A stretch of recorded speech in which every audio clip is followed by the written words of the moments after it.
Good morning everyone. तो आज के इस वीडियो में हम लोग क्लास 9th भूगोल का चैप्टर 3 अफवाह को पढ़ने वाले हैं, वो भी मानचित्र से। मानचित्र से पढ़ने से क्या होता है कि हम लोग को जल्दी याद होता है, बहुत ही अच्छा से समझ में आता है। तो अगर आप इस चैप्टर को पढ़ना चाहते हैं तो आप इस वीडियो को अंत तक बने रहिएगा। सबसे पहले हम लोग समझ लेते हैं कि इसमें क्या क्या हम लोग पढ़ चुके हैं। तो हम लोग जो है ना, अफवाह में मेनली जो है, अफवाह किसको बोलते हैं तो जल के बहाव को अफवाह कहते हैं। और अफवाह में मेनली हम लोग दो जगह का अफवाह पढ़ना था, एक हिमालय से निकलने वाली नदियों का अफवाह और दूसरा प्रायद्वीपीय पठार से निकलने वाली नदियों का अफवाह। जिसमें से हिमालय पर्वत की नदियाँ जो थे ना, जैसे गंगा नदी, सिंधु नदी, ब्रह्मपुत्र नदी, ये तीनों नदी को हम लोग बहुत ही डिटेल से पढ़ चुके हैं। आज के क्लास में हम लोग प्रायद्वीपीय पठार से निकलने वाली नदियाँ के बारे में पढ़ेंगे। सबसे पहले उसमें से नदी जो आता है ना, सबसे पहले उसके बारे में समझते हैं। देखिए यहाँ पे प्रायद्वीपीय पठार से निकलने वाली नदियाँ। तो सबसे पहले नदी जो है ना, ये प्रायद्वीपीय पठार किसको बोलते हैं, तो ये जो रीजन है ना भारत का, ये प्रायद्वीपीय पठार है। तो कुछ नदी इसका जो है ना इधर पश्चिम दिशा में बहती है और कुछ नदी जो है ना पूर्व दिशा में बहती है। तो वही लिखा हुआ पश्चिम की ओर बहने वाली नदियाँ और पूर्व की ओर बहने वाली नदियाँ। यहाँ पे पश्चिम की ओर बहने वाली नदियाँ जो है ना मुख्य रूप से दो है, एक है नर्मदा और दूसरा है ताप्ती या तापी नदी।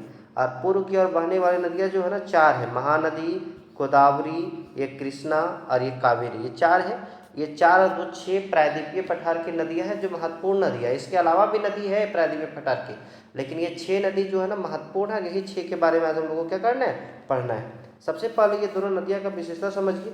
ये जो पश्चिम में जो नदी बहती है ना, वो एस्चुरी या ज्वारनाद का निर्माण करती है। एस्चुरी क्या होता है, तो यहाँ पे जो है ना ये दो पर्वत के बीच से होकर गुजरती है और यहाँ पे ये नदी जो है ना डेल्टा का निर्माण नहीं करती, एस्चुरी का निर्माण करती है और ये नदी डेल्टा का निर्माण करती है। आगे हम लोग जब नदी पढ़ेंगे ना तो अच्छा डिटेल से समझेंगे कि एस्चुरी क्या होता है, ज्वारनाद क्या होता है और डेल्टा किसे कहते हैं। तो आइए हम लोग यहाँ पे देखते हैं कि दोनों नदी कौन कौन सा है। तो सबसे पहले देखिए यहाँ पे ये है नर्मदा नदी। नर्मदा नदी यहाँ पे देखिएगा ना तो दो पर्वत के बीच से होकर बह रही है। ये है विंध्य पर्वत और ये है सतपुड़ा पर्वत। तो विंध्य पर्वत और सतपुड़ा पर्वत के बीच से कौन नदी निकलती है, नर्मदा नदी।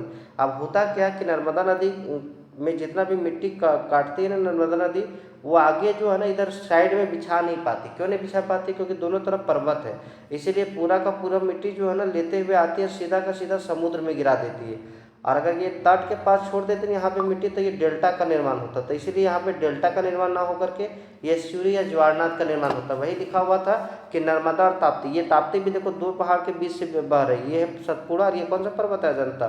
तो सतपुड़ा और अजंता के बीच से ताप्ती निकलती है, ये भी जो है ना ज्वारनाद का निर्माण करती है। इसके अलावा यहाँ पे पूरब की ओर बहने वाली चार नदी, जैसे देखिए महानदी, ये हो गया गोदावरी, कृष्णा और ये कावेरी। चारों नदी देखो यहाँ पे जो है ना ट्रेंगल शेप में कुछ दिखाया गया है, ये है डेल्टा। क्योंकि ये मिट्टी जो है ना पर्वत के बीच से नहीं बहती है, इसीलिए यहाँ पे मिट्टी छोड़ देती है और ये डेल्टा का निर्माण करती है। तो यहाँ पे याद रखिएगा, ये जो बंगाल की खाड़ी में जो नदी गिरती है ना, ये पूरब की ओर जो बहती है वो डेल्टा का निर्माण करती है। जबकि अरब सागर में जो गिरती है ना, मतलब पश्चिम दिशा में जो बहती है, उससे क्या चीज़ का निर्माण करती है, तो वो निर्माण करती है एस्चुरी या ज्वारनाद का। तो सबसे पहले जो है ना आज की क्लास में हम लोग इतना ही रखते हैं। अगला क्लास में हम लोग एक एक नदी के बारे में डिटेल से अध्ययन करेंगे। अगर वीडियो अच्छा लगा होगा तो सब्सक्राइब जरूर कर लीजिएगा। तो आज के लिए इतना ही, तब तक के लिए बाय बाय।